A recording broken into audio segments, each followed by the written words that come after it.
mag-iba o mag-instant ka na mag-iusap sa doon. Then alam ko naman mag-iisip sa trabaho.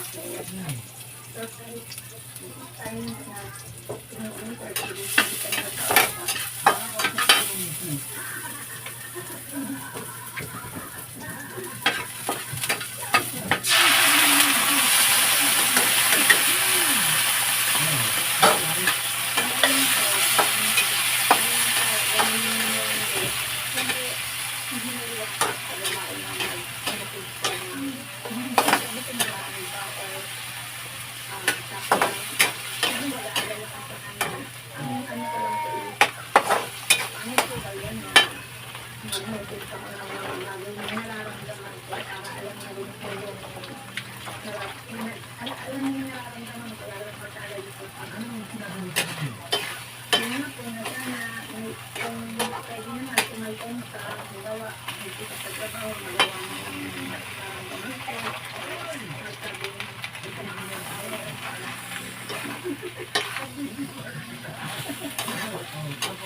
ayaw namin.